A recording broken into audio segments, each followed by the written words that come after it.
Hello, everyone in YouTube land. We Lovers back here. Another video, and this is not gonna be gaming related. It's horror movie related, and since it's October, that time of the year, October, Halloween, fall, all that great stuff, all that fun stuff actually. And I think if you know me on here, you know that I love horror movies and Halloween and all that stuff. Yesterday I got my candy, got my pumpkins, all that good stuff. You know, your usual traditional stuff, carving pumpkins, whatnot. I love Halloween so much. I mean, it's one of my favorite holidays ever.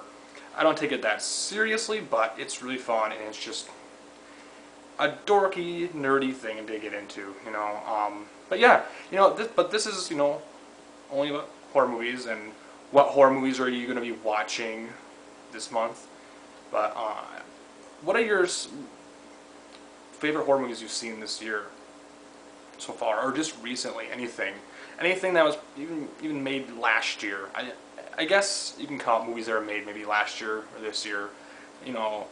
Anything. You saw in the theaters, straight to DVD, Blu-ray, whatever. Indie horror movies, low budget. I mean, there's not a lot coming out for horror, but there was some good stuff this year, I think, and a little bit last year. Mainly this year, though, obviously. And some of the stuff I'm going to talk about, I didn't see in theaters at all. There's a couple I saw in theaters, actually. So I'm going to talk about stuff that I have on Blu-ray and DVD, stuff that's coming out pretty soon, and stuff that I recently saw. So just anything, and I guess I'll talk about stuff that I have, just to get that out of the way. And first here, actually I have my Blu-ray player. Oops, okay, anyway, it doesn't really matter. Yeah, Evil Dead. The new Evil Dead. It's not a remake. And I think I talked a little bit about this in my Blu-ray update. But yeah, the new Evil Dead, man. Oh my god. This movie is fucking incredible. I mean, it is so good.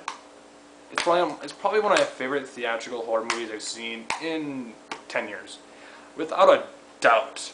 I did not see this in theaters. I was turned off by some of the trailer. I guess it was a bad trailer, and it made it look really cheesy. Even though the first one is cheesy, and so is Evil Dead 2 and Army of Darkness. But it made it look really bad and kind of like a sci-fi horror movie or something. I don't know, like on the Sci-Fi Channel. I don't know.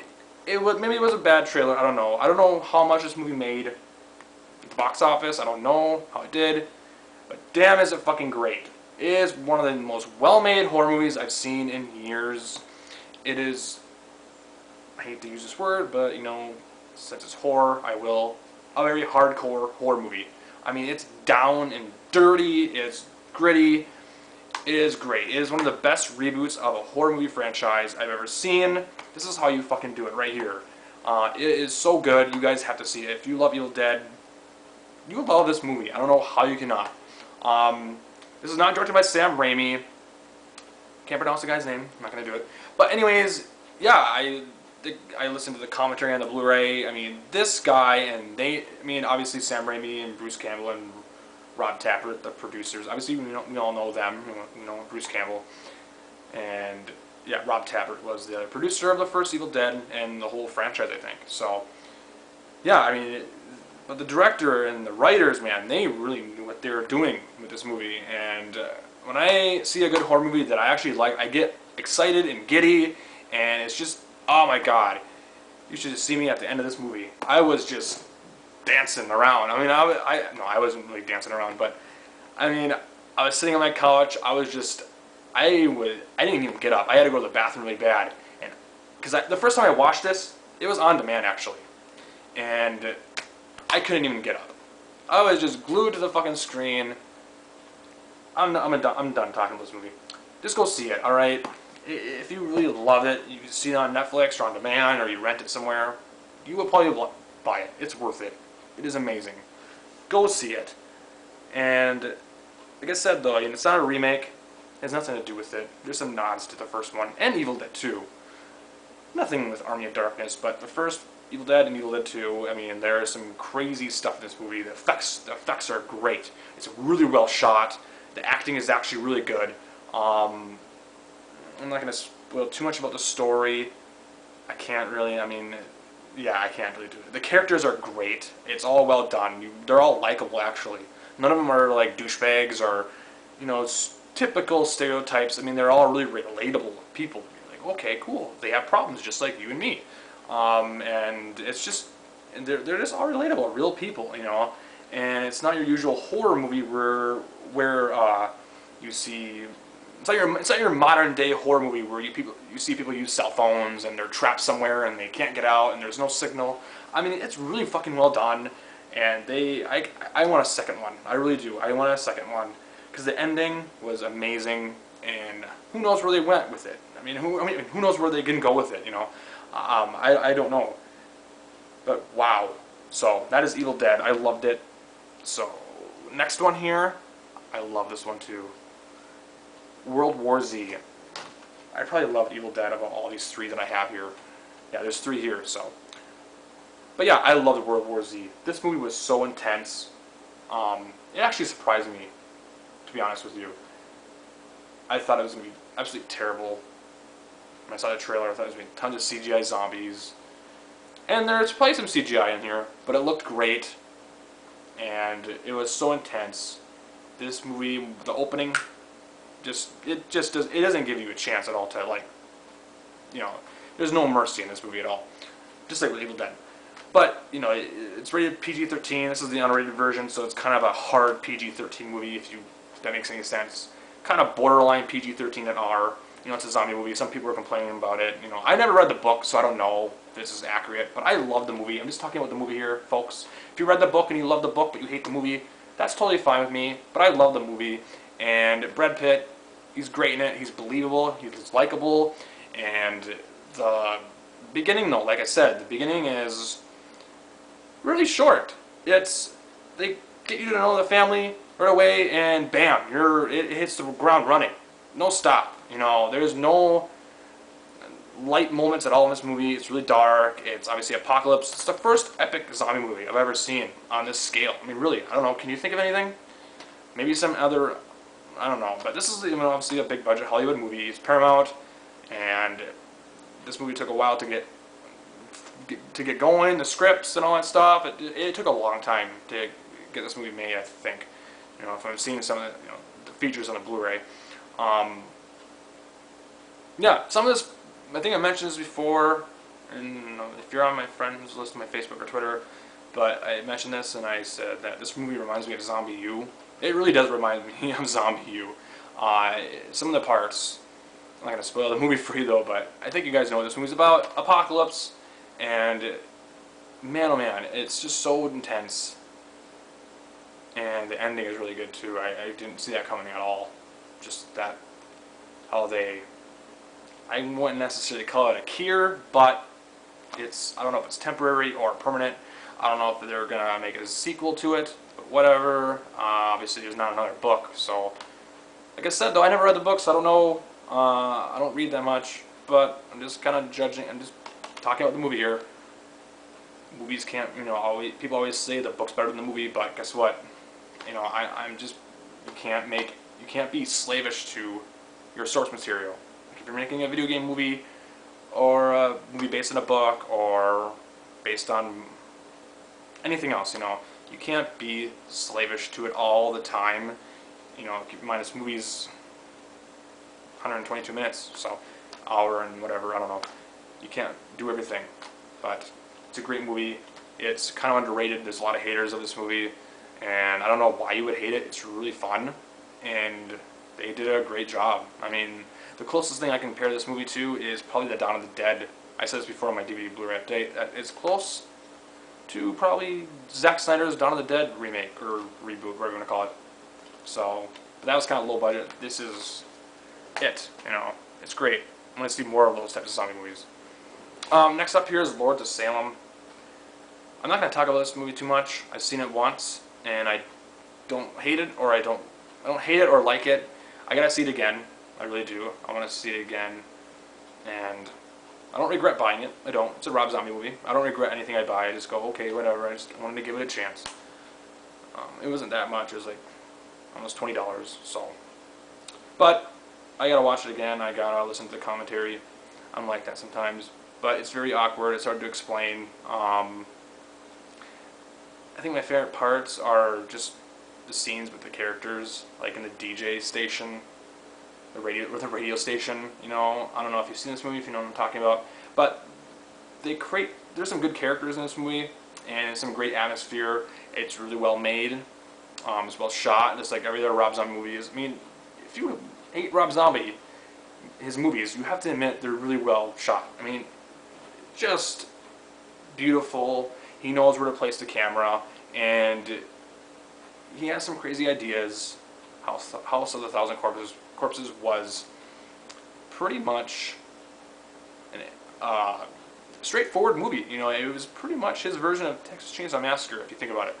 And Devil's Rejects was a gritty grindhouse action horror movie, and obviously his Halloween movies, a lot of people like those movies. Either, you know, there's split camps between people. Either you like Rob Zombie's movies or you don't. You're never in the middle with his movies. Either you do or you don't. That's just the way it is. And I can see why people hate his movies. I can. Some people call his movies pieces of shit. They're garbage. But the guy has some good ideas, and he knows what he wants, and he makes his movies. You know, he really knows his stuff. In my opinion, I think he does. But this movie is so weird. I can't even explain it. I can't. I mean, it is just ridiculous. Sherry Moon Zombie's in it. I think she becomes kind of possessed or something, and the movie kind of reminds me, actually, I was thinking right away, actually, when I was watching it, and it reminds me of Rosemary's Baby, a little bit, if you've seen that. Yeah, that's what this movie reminds me of. If I had to put it in a nutshell, you know, Rosemary's Baby, a little bit. It's, like I said, it's really well shot. It's not all that scary. Some parts are kind of eerie. You're like, ooh, what was that? Oh, wow. Not a lot of jump scares. Some. Not really. Like I said, it's one of the weird. I can't explain it. It's just one of the very odd. Very, very odd. I guess, you know, it does make House of a Thousand Corpses look like a straightforward just movie. You know, normal, you know. I don't know. I don't really know what to say. But, anyways, I'm done talking about that. Go check it out. Don't buy it, though. Be careful. Anyways, more movies that I've seen this year. Like I said, I guess if you want to comment down below and tell me what your favorite horror movies you've seen recently, you can say maybe movies you've seen last year or this year, recently, whatever. But I'll talk about VHS. That movie was awesome. I loved VHS, the first one, not the second one. The second one's actually out now, and I've not seen that yet. I don't think I'll see it for a while. But who knows? Yeah, the first VHS was great. It's a horror anthology, I guess, if you want to put it that way. Kind of like Creepshow and Trick or Treat and all these other horror anthologies back in the day. I'm not going to go through all of them. But it's a horror anthology with mini stories. So these guys that break into someone's house and they go through all these VHS tapes, and this guy watches them all, and each have a story. And yeah, the beginning part of that, watching them, I don't know, break into the, I don't know, it was crazy, really well shot. But I'm going to move on to the actual stories, though. I'm not going to talk about each one of them, but yeah, I think my favorite story in VHS has to be the first one. Again, I'm not going to spoil it that much.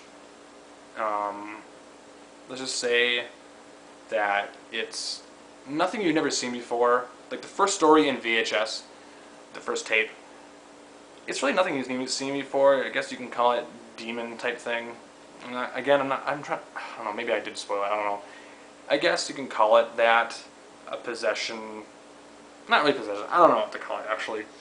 It came out of nowhere, it really did. I mean, all of the stories in VHS they really come out of nowhere, and I'm not going to really explain it because I'll make myself an idiot, but yeah, the first story in VHS has to be my favorite, and I do need to watch that movie again. I've seen it like 2 times, but my least favorite, I don't remember the names actually of the stories in VHS, I gotta remember here, but yeah, I don't remember, but go check out VHS, it's really good, it's a great horror anthology, and yeah, just go check it out. If you love horror anthologies, you might like it. Yeah, I think my least favorite story has to be the one where the kids go in the woods or whatever. That one, I think you know if you know what I'm talking about, if you've seen it, you probably know what I'm talking about. I don't know. That really didn't make any sense at all. You know, I thought it was gonna be like a slasher type thing, but it turned out to be just, I don't know. This is stupid. It's a dumb idea, but it was good. Not a perfect movie, but again, it was really creative, really original. You know, especially for an anthology. And yeah, go check it out. Two more movies I saw in theaters. They're obviously not out yet. I saw The Conjuring, and I saw Insidious Chapter 2. Now, The Conjuring, I liked it when I walked out of the theater, but then as I thought about it for a couple days, you know, I was just like, this movie is kind of overrated. You know, and it's not a bad movie at all. It was The Conjuring and Insidious Chapter 2 are both directed by James Wan. The Conjuring is overrated. It really is. It's not a bad movie at all. It's just not interesting. It's not original at all. I mean, the story is just boring and bland. I like the setting. It takes place in the 70s, I think. I'm not sure. Yeah, go check out The Conjuring if you like supernatural possession movies, something like that. I don't know what really to call it, demon movies. I don't know. It's alright, but there's nothing going for the movie at all. I just felt it was just there, you know. Insidious Chapter 2, no, that was really good. I liked it. That was very different than Conjuring 2. Obviously, you've seen the first Insidious. You might like Insidious 2. You might like it. I think it's a little different than the first movie. The first movie was, I mean, they added so much in the second movie. I mean, obviously you knew about, if you've seen the first one, you know the ending. You know, yeah, they just added so much. Like I said, I'm so bad when it comes to explaining movies. Like, I don't want to spoil it. I don't want to do that at all. And yeah, the Insidious Chapter 2 is really good. I mean, like I said, they added a lot to the second movie. I mean, it's a much more, yeah, a lot more going for it. And there's some awkward moments in the movie, like the comedy. There is some comedy in the first Insidious, but Insidious Chapter 2, there's some like, this is kind of weird. I don't know. I don't know. But yeah, out of The Conjuring and Insidious Chapter 2, I'd say Insidious Chapter 2 is really good. I think I still think the first Insidious is better. I think the jump scares and the moment, you know, the disturbing moments in the movie are more, I don't know. I just think they tried maybe a little too hard in Insidious 2, but I still think Insidious Chapter 2 is really good. Way better than The Conjuring. The Conjuring is just overrated. I don't know what to say about it, but yeah, I think that's all I'm going to talk about when it comes to this right here. Tired of talking, I need to get something to drink. But I think that's all. I think I've seen maybe a little bit more, but I could probably make another video. Like I said, there's not a lot of horror movies coming out recently, and the genre is kind of just, I don't know, not the greatest right now, but when you do see something, you know, like especially with The Evil Dead, I mean, that just stuck out for me this year big time. And World War Z, even though that's like an action sci-fi movie, but whatever. Yeah, I guess I don't think I'm missing anything. I don't want to keep this video just hanging with silence. But yeah, that's it. I'm going to be talking a little bit more videos about games. Obviously, I'm going to get into that. Just trying to think of more topic videos and see what's going on in the industry and see what people are talking about. And obviously more movie-related videos. Maybe I'll do more Halloween-themed videos because it's October, and so yeah, just take it easy. I'm a little tired right now. Just came home from school not that long ago, about an hour ago. So yeah, take it easy. Peace out. More videos coming later. Bye.